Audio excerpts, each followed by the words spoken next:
ഈ നാട്ടിലെ ജനങ്ങൾ അറിഞ്ഞാൽ, ഇവിടുത്തെ കുഞ്ഞുങ്ങൾക്ക് അത് ഗുണകരമായാൽ അതിന്റെ ഗുണം വന്നു ചേർന്നത് ഭാരതീയ ജനതാ പാർട്ടിക്കാണെന്ന് അറിയാമെന്ന വി.ഡി. സതീശൻ ഒന്ന് എറിഞ്ഞു നോക്കിയ, ബിനോയ് വിശ്വത്തെ ഒന്ന് എറിഞ്ഞു നോക്കിയ.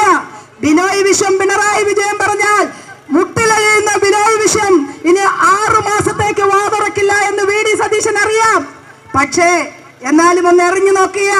ചിക്കൻ ബിരിയാണി കിട്ടിയാലോ ഇങ്ങോട്ട് പോരൂ എന്ന് പറഞ്ഞ് വാതായനങ്ങൾ തുറന്നിടുന്ന കോൺഗ്രസ് ആ വാതിൽ തുറന്നപ്പോൾ തന്നെ ആ വാതിലും ചാടി കോൺഗ്രസിന്റെ നേതാക്കന്മാർ ഇന്ന് ഓരോ ദിവസവും ബി.ജെ.പിയുടെ മെമ്പർഷിപ്പ് സ്വീകരിച്ചുകൊണ്ട് നേതാക്കന്മാർ ഉൾപ്പെടെ ബി.ജെ.പിയിലേക്ക് ചേക്കേറിക്കൊണ്ടിരിക്കുക.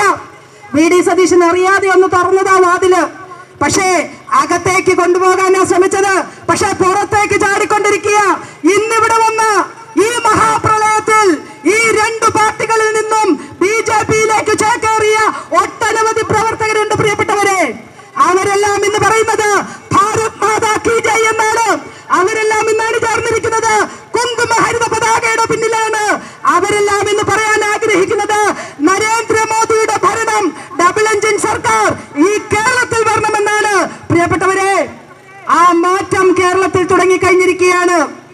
ഒക്കെയും കത്തിക്കരിഞ്ഞാലും അവധിയാം ഇത്തരയുടെ മണ്ണിൽ ഈ മാറിലെവിടെയോ ഇനിയും ഒരു വിത്ത് തോടുടഞ്ഞുയർക്കുവാൻ ഇടിമുഴക്കം കാത്തിരിക്കുകയല്ലേ. ആ ഇടിമുഴക്കമാണ് ഇന്നലെ രാത്രി മുതൽ നമ്മൾ ഈ സെക്രട്ടേറിയറ്റ് നടയിൽ കണ്ടത്.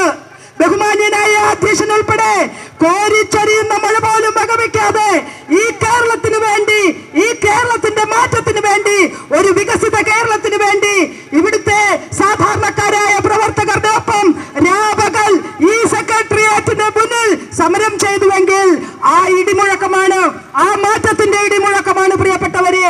പൂവിനാവുകിൽ അല്പസൗരഭം ഒളിപ്പിക്കാൻ കേവല നിശ്വാസമായത് നിർഗമിക്കുന്നു. കാറ്റിനാവുകിൽ അത്